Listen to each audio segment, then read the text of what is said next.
Salut à tous, moi c'est Clément, bienvenue sur ma chaîne et aujourd'hui on se retrouve pour une vidéo où on va voir ensemble comment bien choisir sa planche de surfoil. Pour cette vidéo j'ai eu la chance d'interviewer Olivier de la marque Pomme qui est shipper depuis plusieurs années de planches de surfoil, dont la planche que vous pouvez voir juste derrière moi, que j'utilise au quotidien. Donc je pense que cette vidéo va être super intéressante et va être vraiment une mine d'informations pour tous ceux qui ont envie de changer de planche de surfoil ou tout simplement d'acheter leur première planche de surfoil. Avant que la vidéo ne commence, je fais une petite parenthèse, vous êtes encore plus de 80% à regarder mes vidéos et à ne pas être abonné, donc si jamais mon contenu vous plaît, n'hésitez pas à vous abonner, pour moi ça serait vraiment d'une très grande aide. Et maintenant, place à la vidéo. Salut à tous, du coup on se retrouve dans l'atelier de shape d'Olivier, qui fait les planches pommes. Donc Olivier, bonjour à tous. Je te laisse te présenter. Je m'appelle Olivier Waucher, je suis le shaper de la marque Pomme, c'est mon surnom en fin de compte. Je shape depuis plus d'une dizaine d'années, les planches de foil, ça va faire 7 ans je pense, 7-8 ans. Je fais tout de A à Z, c'est-à-dire que je fais la conception, le shape, le dessin sur informatique, le shape manuel et le glaçage, c'est-à-dire l'entoilage, le choix des composants, le choix des carbones et tout. Donc je fais tout de A à Z. Du coup, voilà, moi j'ai eu la chance de pouvoir recevoir, ou du moins Olivier me reçoit pour faire une interview, pour un peu avoir l'avis d'un expert qui conçoit des planches de surfoil depuis des années et avoir son point de vue un petit peu sur l'importance d'avoir une bonne planche de surfoil, qu'on soit débutant, intermédiaire, confirmé ou même à niveau pro. Donc du coup, voilà, je trouvais intéressant de l'interviewer et d'avoir un avis un petit peu extérieur. Et toi du coup Olivier, comment t'en es arrivé à te mettre au foil et à concevoir des planches de surfoil? Moi j'ai un passé de surfeur déjà à la base, ouais. Donc beaucoup d'années de surf et il y a un certain moment on stagne un petit peu dans le surf. Et c'est vrai quand le foil est arrivé, la curiosité a un peu pris le dessus et on a un peu agi, on était un peu des pionniers un peu au niveau local à ce niveau-là, quoi. Mais surtout la curiosité. Envie de sortir un petit peu des pics surbondés, déjà. Et puis la curiosité, les sensations tout de suite qui sont incroyables. Ça, je pense que tous ceux qui ont pu un petit peu déjà tester le surfoil ont pu... Et c'est pour ça qu'il y a beaucoup de personnes qui faisaient du surf et qui sont passées au surfoil, qui ont un peu arrêté le surf du jour au lendemain, quoi. Au début, souvent, tous les foilers d'ici faisaient du foil quand les vagues étaient petites. Aujourd'hui, après 7-8 ans, moi, par exemple, je surfe plus depuis 3 ans. Et j'ai beaucoup de potes qui font plus que du foil. Et du coup, selon toi, c'est quoi un peu les critères les plus importants quand on doit choisir une planche de surfoil, qu'on soit débutant, intermédiaire, confirmé, et les erreurs à ne pas faire quand justement on va acheter une planche de surfoil? Il faut déjà voir où vous foilez. Quels sont les spots que vous surfoilez le plus? On n'a pas vraiment les mêmes planches en Bretagne, dans le sud-est de la France, et ici par exemple dans le sud-ouest de la France, dans le sud des Landes. Votre gabarit, bien sûr, et votre niveau. C'est un petit peu la clé. Un foiler de 90 kg va pas avoir la même planche qu'un foiler de 70 kg. Quelqu'un qui a un gros passé de surf, avec un très bon placement de vague, avec une très bonne rame, il ne va pas avoir les mêmes problèmes que quelqu'un qui vient de la wing par exemple, ou qui a moins d'expérience dans le surf. Et du coup, selon toi, comment bien choisir sa taille de planche de surfoil, le volume qu'il faudra avoir pour la planche et un peu le modèle, un peu la forme qu'il faudrait pour la planche, pour son niveau en fonction de débutant, encore une fois intermédiaire ou confirmé? La base pour progresser, parce que c'est un petit peu le but, c'est d'avoir un peu de confort quand même. Même à haut niveau, on a besoin d'un peu de confort. Et donc toujours mettre un peu plus de volume que ces planches de surf classiques, ça va aider. Ça va aider d'une part à la rame, parce qu'on a quand même un foil en dessous. Ça va aider à partir, à générer de la vitesse. Parce que la vitesse, c'est la clé en foil. Il faut partir vite, en surf aussi. Il faut partir vite pour voler, et ça aide après pour le pumping. Donc toujours surcoter un petit peu le volume, c'est bien. Un foiler intermédiaire de 90 kg, je ne le vois pas en dessous de 36 litres. Un foiler de 80 kg, il va être entre 33 et 35 litres. Et un foiler de 70, voire moins, là on va se rapprocher des 30 litres. Après, c'est vrai que ça peut aussi dépendre aussi du niveau et des conditions dans lesquelles on va. Et des vagues, oui. Et c'est vrai qu'en surfoil, moi je rejoins un peu ton point de vue là-dessus. Déjà, les planches de surfoil sont plus courtes que des planches de surf. Donc de base, elles sont quand même plus dures à la rame que des planches de surf. Donc on peut vite se retrouver à avoir un truc qui va être aussi litré comme une planche de surf, ou un peu sous-litré parce qu'on se dit, bon, de toute façon j'ai un foil, je vole. Mais au final, on va vraiment galérer à la rame, et à partir sur les vagues, ça peut être aussi vachement plus compliqué. Exactement. Donc, on va s'user plus facilement aussi à la rame. Il faut aussi partir du principe que en fonction de l'aile que vous avez, vous allez générer de la flottaison ou pas. Si vous avez une très grande aile, votre board va flotter mieux. Une petite aile, elle va moins flotter. Ouais. C'est un paramètre pas négligeable. Aussi. Ouais. Et puis pour le départ aussi au take-off. Oui. Un foil plus performant aura plus de difficultés au take-off dans des petites conditions qu'un foil un peu plus large. Donc si on a un petit foil, ça peut être aussi intéressant dans des petites conditions de prendre une planche plus grande pour justement générer cette vitesse que tu disais. Pour vraiment se rendre compte, quand vous êtes au pic, souvent la communauté foil, on se parle au pic. Ouais. Prenez une planche de votre pote ou de quelqu'un que vous rencontrez et ramez déjà un petit peu avec pour se donner une idée et repérer le volume qu'il y a. Il faut vraiment essayer pour se rendre compte des choses. L'expérience n'a oui, ça n'a pas de prix. C'est l'essentiel, quoi. C'est l'essentiel. Donc, c'est vrai que voilà, moi je vous le dis à chaque fois, si vous pouvez essayer du matos, essayez. Si vous avez des potes qui peuvent vous le faire essayer, des magasins qui peuvent vous le faire essayer, ou même vos shippers locaux, franchement, essayez le matos, ça n'a vraiment pas de prix. Moi je l'ai vu en testant du coup plusieurs planches, plein de matos, les différences qu'on peut avoir en fonction de chaque planche, c'est quand même pas négligeable et ça peut complètement changer un foil. Donc, vraiment, si vous pouvez. Et souvent, on reste un peu borné sur des idées un peu préconçues, des croyances même. Et le fait de tester autre chose, ça va nous ouvrir un peu la tête et ça va permettre d'augmenter sa progression et de déclencher d'avoir des déclics en fin de compte qui vont nous faire progresser. C'est un peu exactement. Ouais. C'est un peu comme en surf en fait au final ou même en wing. Quand on surf en général, on a un quiver, on va avoir un shortboard, un mid-length, un longboard. Et quand on va passer d'une petite planche à une grosse planche, on aura progressé. Et l'inverse est aussi vrai, quand on va passer d'une grosse planche à une petite planche, ça va nous faire progresser. Donc l'idéal, ce serait d'avoir plein de planches. Oui, c'est ce qu'il faut. C'est ce qui commence à arriver dans le foil aujourd'hui. Voilà. Je commence à avoir des clients qui ont un quiver. C'est ça. Comme ils avaient dans le surf, maintenant on a des planches d'hiver, des planches d'été. Et des planches, on commence à aller dans des vagues un peu plus grosses. Ouais. Et donc on est en train de... Tout le monde du foil est en train un peu de progresser comme ça. Et du coup après avec tout ça, on voit souvent des gens qui font un peu des erreurs quand ils choisissent leur première planche de surfoil. On pose pas mal de questions. Toi, selon toi, c'est quoi un peu les erreurs fréquentes que les gens font justement quand ils choisissent leur première planche de surfoil ou même des gens qui choisissent pas leur première planche mais une planche en général, l'erreur qu'ils peuvent faire et qu'ils peuvent éviter pour avoir la bonne planche pour le bon foil. La première des erreurs, je dirais, c'est une erreur budgétaire en fin de compte. C'est-à-dire qu'on a tous un budget et notre passion doit rentrer dans ce budget. Et souvent, on choisit quelque chose d'occasion ou une promo dans un magasin qui correspond à notre budget et pas vraiment à nos attentes. Ouais, c'est ça. Donc ça, c'est la première erreur. Et on prend ce qu'il y a. On ne prend pas ce qu'il nous faudrait. Ouais. Après, en planche, il y a quelques bases qu'il faut comprendre. Une planche un peu plus longue, une planche avec un peu plus de volume, gênera moins, que ce soit la rame ou en l'air, qu'une planche trop large. Ça, c'est un petit peu les tendances actuelles. Ouais. C'est qu'il vaut mieux avoir une planche un peu trop longue, voire un peu trop de volume, mais pas trop large. L'évolution des foils sont la descente, l'évolution des boards sont un peu différentes dans l'autre sens. Ouais. Donc une planche un peu plus longue, une planche un peu plus de volume que ce qu'on avait en tête, ça gêne pas grand-chose. Par contre, une planche trop large, ça va pénaliser. Pénaliser à la rame, pénaliser au take-off, les départs dans les mousses par exemple, et pénaliser dans les virages, dans les turns. En carving, la largeur, c'est l'ennemi. Ouais. C'est vrai que moi je l'ai vu au tout début quand j'ai commencé un peu le surfoil. J'ai fait comme tout le monde, surtout au tout début, c'était il y a 5-6 ans, donc il n'y avait pas non plus des tonnes de matos, donc on faisait un peu avec ce qu'il y avait, mais j'avais commencé avec une planche qui me faisait planche de wing et planche de surfoil, donc elle faisait dans les 50 litres, dans ces eaux-là, et je le sentais qu'à la rame c'était pas forcément optimal, qu'en l'air je galérais un petit peu aussi. Alors il y avait d'autres paramètres, peut-être le foil aussi en dessous qui n'était pas forcément optimal, etc. Mais c'est vrai que par rapport aux planches, comme tu le dis, qui aujourd'hui sont un peu plus fines, qui vont avoir moins de largeur, etc., on sent que vraiment à la rame, on gagne énormément. On gagne énormément. Donc, même des très bons surfoilers aujourd'hui rallongent un petit peu leurs planches, mais les réduisent. Et la largeur aussi compte dans le décalage et le offset qu'on a dans les pieds. Ouais. C'est-à-dire que si on a certains foils imposent un petit peu d'offset les pieds. Par exemple, je rebondis là-dessus, moi la planche que tu m'as faite, c'est une planche qui est quand même très courte et assez fine, mais elle a de la largeur, et cette largeur elle est faite justement pour pouvoir un petit peu offset les pieds et avoir plus de contrôle.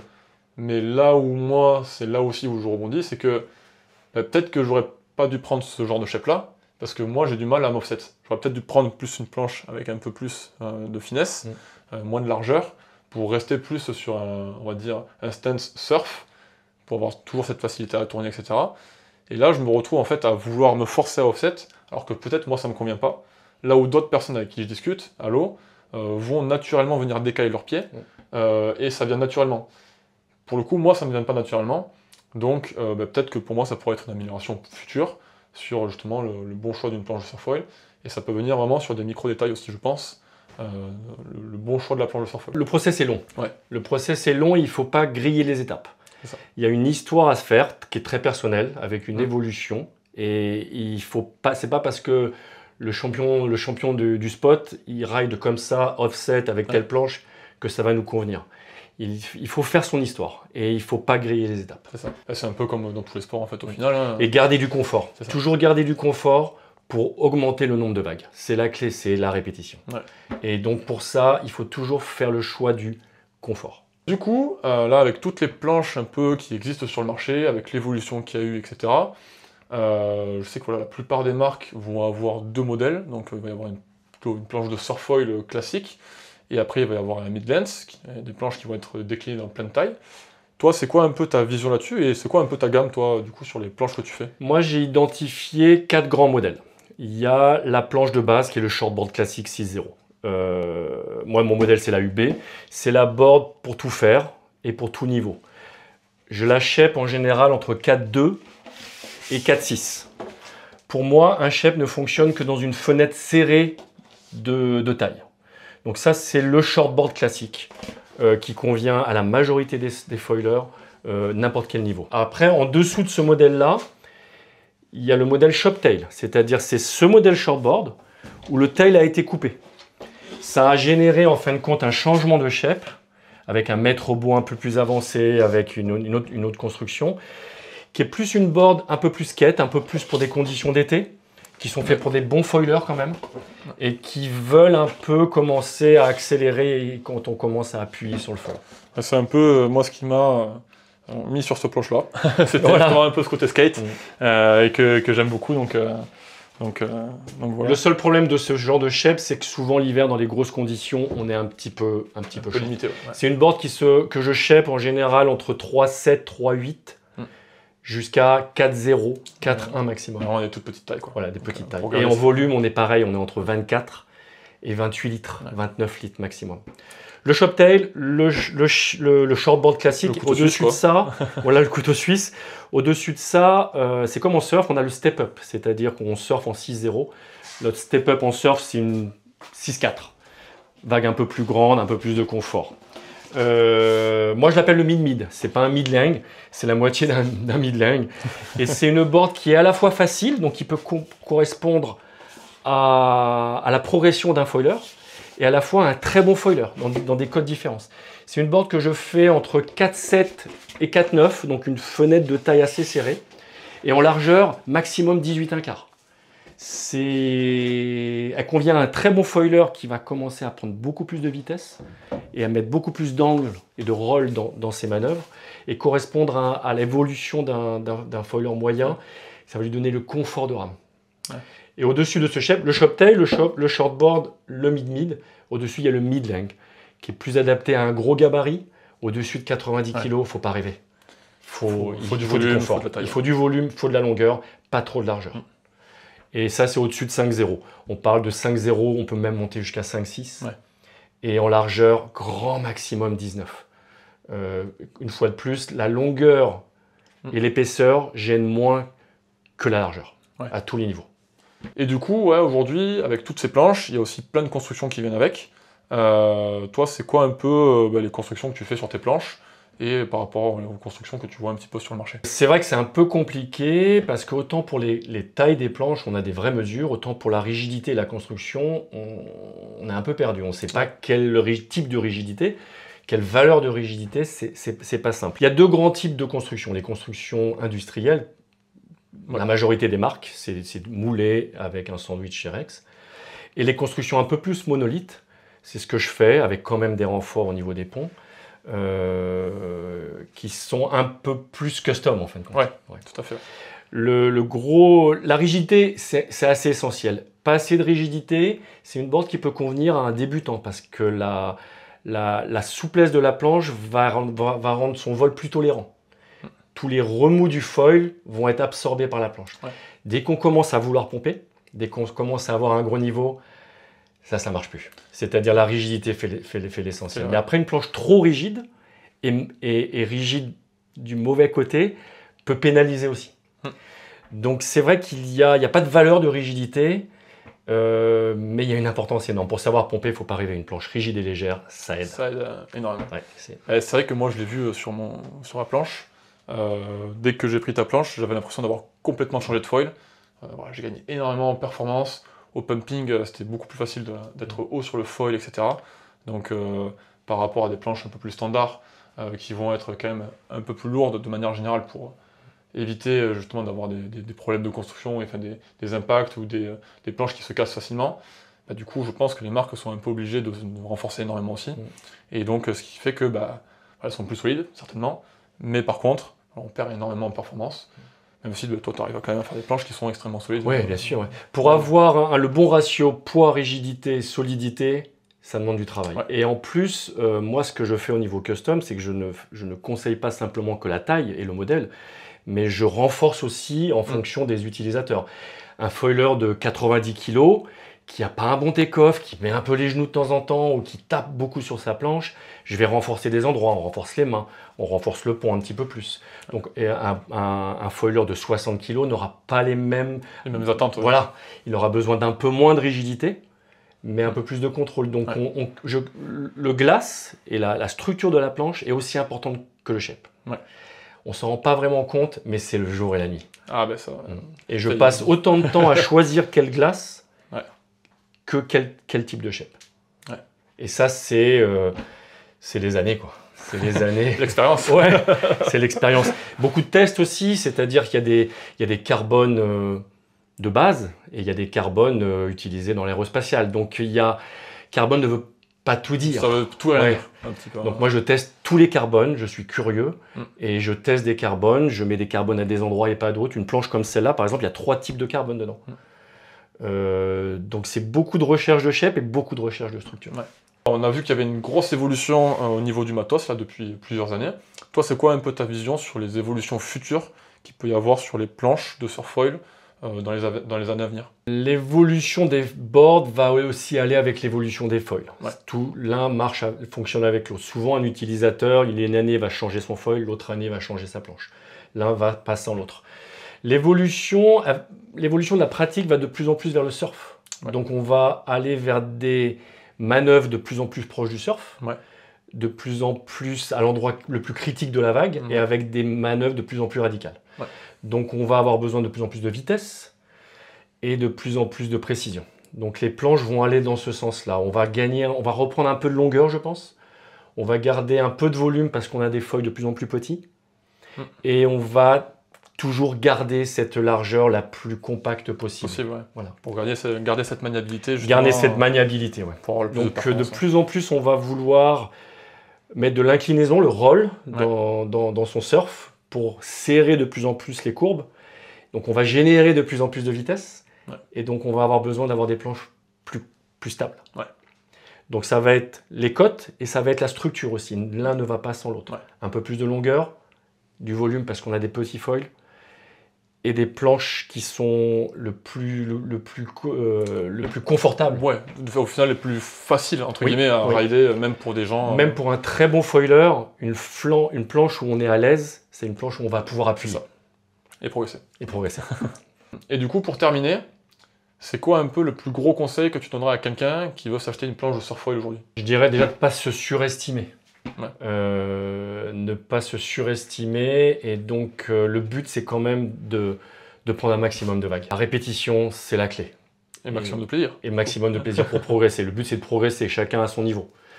Et donc c'est de ne pas se surestimer et de toujours garder ce petit plus de volume et de longueur qui va donner plus de vagues. qui va compenser le mauvais placement et on va partir plus facilement sur des vagues. Et ça, je pense que c'est un bon conseil pour que ce soit pour les débutants ou même pour les gens qui sont un peu plus confirmés, de jamais se surestimer et de progresser au fur et à mesure et d'évoluer les planches qu'on va prendre et qu'on va rider au fur et à mesure pour justement avoir la meilleure progression possible. Donc, et de ne pas griller les étapes. Voilà, pas griller les étapes, voilà. Donc, si notre problème est la rame, il faut du volume, il faut du confort pour pouvoir se placer. Si notre problème c'est le pumping, il faut une planche un peu plus légère et plus rigide. Donc toujours du confort quoi. Toujours du confort. Et si on a un gros niveau, après c'est du contrôle. Du coup je pense qu'on a fait un peu le tour de la question de comment bien choisir sa planche de surfoil et un peu les planches du marché, etc. Donc Olivier, franchement merci pour ton temps, c'était super intéressant. Merci à toi. J'espère que ça vous aura un peu appris. Et si jamais quelqu'un est intéressé pour une de tes planches ou souhaite discuter avec toi, etc., comment il peut te retrouver et sur quoi est-ce qu'il peut te contacter? Si vous êtes dans le sud des Landes, c'est simple, je suis à Seignos, à côté d'Hossegor. Donc vous pouvez passer à l'atelier. Le mieux, c'est quand même de me contacter sur Instagram, de m'envoyer un petit message. Et puis on se verra directement à l'atelier. Moi, de toute manière, je vous mettrai tous les liens qui peuvent rediriger à Olivier dans la description. Donc voilà, n'hésitez pas à cliquer dessus. C'est toujours le mieux. En vidéo, c'est cool d'avoir des informations, mais venir discuter en vrai avec lui, c'est super intéressant. Donc franchement, n'hésitez pas à le contacter ou à venir le voir. Je pense que vous apprendrez beaucoup de choses. Donc voilà, c'est tout pour aujourd'hui. Si la vidéo vous a plu, n'hésitez pas à vous abonner. Celle-ci m'a demandé énormément de travail. Donc ça serait d'un grand soutien pour la chaîne. Et si elle vous a plu, à mettre un like aussi. Et à dire en commentaire le genre de planche que vous ridez. Et le genre de planche que vous aimeriez acheter dans le futur si vous avez besoin d'une nouvelle planche. Et moi, je vous dis à plus pour une prochaine vidéo.